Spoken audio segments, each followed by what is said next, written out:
Hello and welcome to Board Game Gumbo. Today we're unboxing On the Rocks by 25th Century Games. This is a game for 1 to 4 players that plays in 45 to 90 minutes.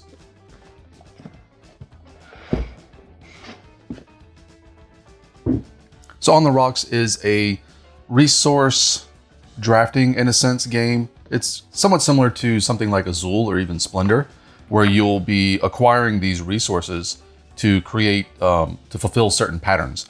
And of course, the patterns in this one being drinks that you're trying to complete for our patrons. So we have our component list here.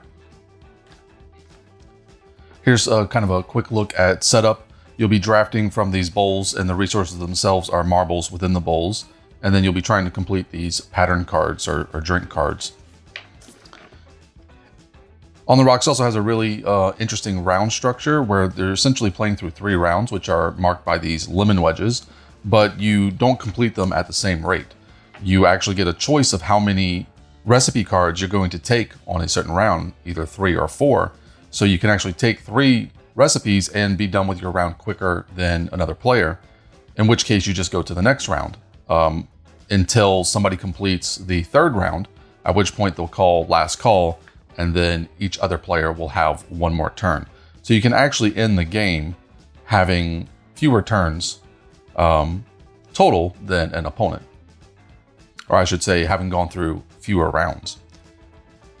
Got a few couple changes here for 2-player games and so forth.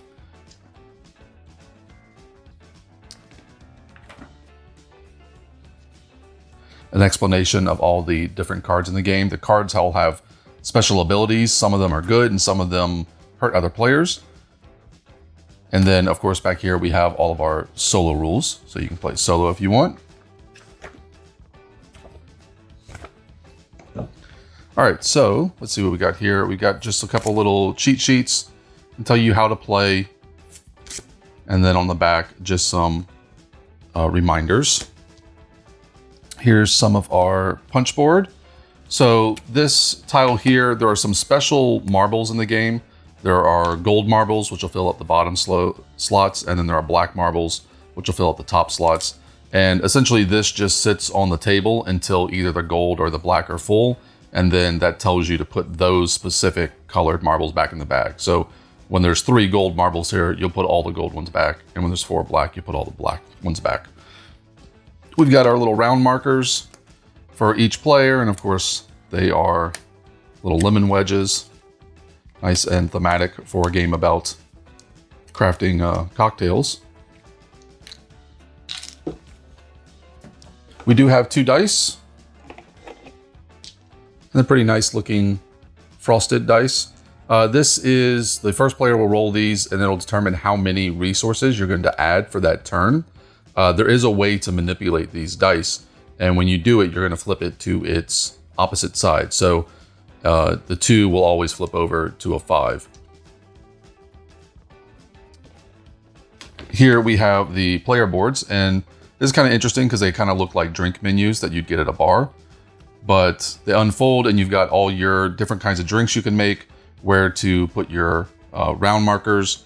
And then you got 3 little empty spots up here, which are essentially you can hold over resources between rounds.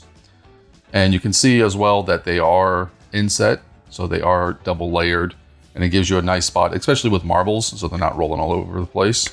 And of course, you're gonna have 4 of those in case you play a 4-player game. We got a bag to put all our marbles in, a few extra bags, and then our marbles themselves. So let's go ahead and put these in here. So you can see we got a couple different types. Mostly they're just different colors. So yellow, green, red, blue. The white ones, I believe, are wild. So you can be used as any resource.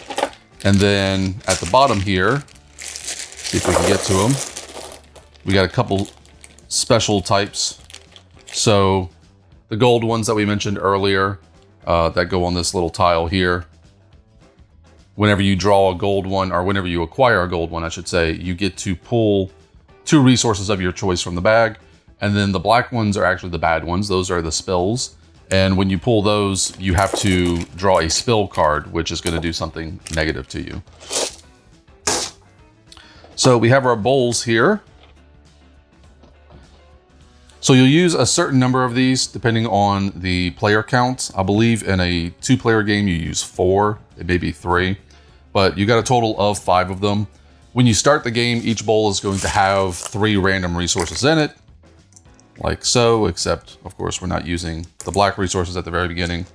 And then each round, the start player will roll the dice and then add a certain number of resources to the bowls. Now, at the beginning of the game, where all the bowls have 3, you're just going to choose one and start placing them from there. So let's say we've got 6. We're just going to pick one of them. And again, just assume that these other bowls have 3 resources in them. Let's just say we start there. So 1, 2, 3, 4, 5, 6. And then after that, the first player is going to choose what bowl they want as their resources. And, you know, they probably take that one because it's got 5 in it. Again, there should be more, but that is how you essentially put out resources. And then depending on which player, which bowl was emptied last. So say I do take this bowl and I empty these out. When the next player goes, they're going to start with this one instead of picking which one they want because this one was just emptied. So anyway, that's how resources get placed out. And then players will take the resource bowl that they want the most. All right, we got a few other things in here. First, we have some coin tokens. These are essentially the tiebreaker. So at the end of the game, the tiebreaker is the person who has the highest value coin. In a 2-player game, you're only going to play with 3, but as you get more players, you'll play with more of the coins. And essentially, the first player to complete their board, so go through all 3 rounds, is going to get the highest value coin. And again, it just ends up being a tiebreaker. And then we have a couple packs of cards here. So these are our pattern cards. These are essentially what you're trying to complete. And you can choose to either have 3 or 4 of them every round. So at the start of each round, you're gonna have your player board. And you notice that there's 4 different types of drinks. There's old fashions, hurricanes, martinis, and highballs. And you're gonna have 4 different decks of cards. Each deck of card matching one of those types of drinks. So at the start of any round, you're going to decide if you want either 3 recipes for that round or 4 recipes. And then if you select less than 4, you're going to choose which 3 you want. If you choose 4, you're just going to get 1 of each. And so those are going to be next to your board and they tell you what ingredients you need, right? So this one needs a red, blue, a white, a green, and then 2 of these yellows. And when you complete that, you're essentially going to score that card. So this card will flip over, go to your completed section, and you see that it is worth 6 points at the end of the game. But we have a whole bunch of other cards of varying types and varying point values. It looks like mostly you're getting 1 point per resource that's required.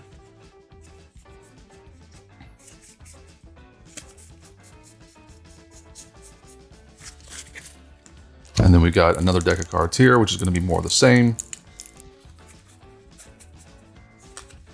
And now we have tip cards. So in addition to getting the points on the card at the end of the game, whenever you complete a drink, you're also going to get a tip card.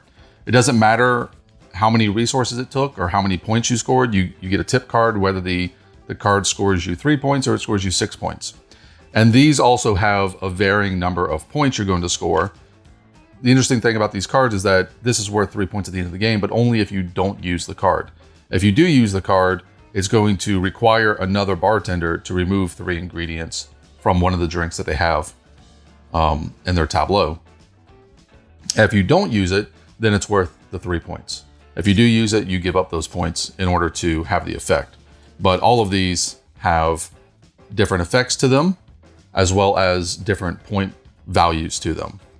So there's an interesting choice there between keeping the cards you gain for their points or possibly using them for their special abilities. As you can see, there's quite a selection of them, all ranging from 1 to 3 extra points. And then the last thing we have are the spills cards. These are the cards you get if you draw one of the black marbles or acquire one of the black marbles. And these are essentially just negative things that are going to happen to you. So for instance, this one requires you to remove 2 white ingredients from your player board. Now, if you don't have white ingredients on your player board, you don't have to do it. But if you do, you have to do that immediately when you acquire the black marble. And again, there's quite a few different ones of these. They usually specify one of the 4 drink types. So you may get lucky and not actually have to resolve them. But for instance, this one requires you to remove all green ingredients from any one drink. So again, you have to resolve them if you can, but if you can't resolve them, then you aren't actually affected by them. And that's it. That's everything in a copy of On the Rocks from 25th Century Games.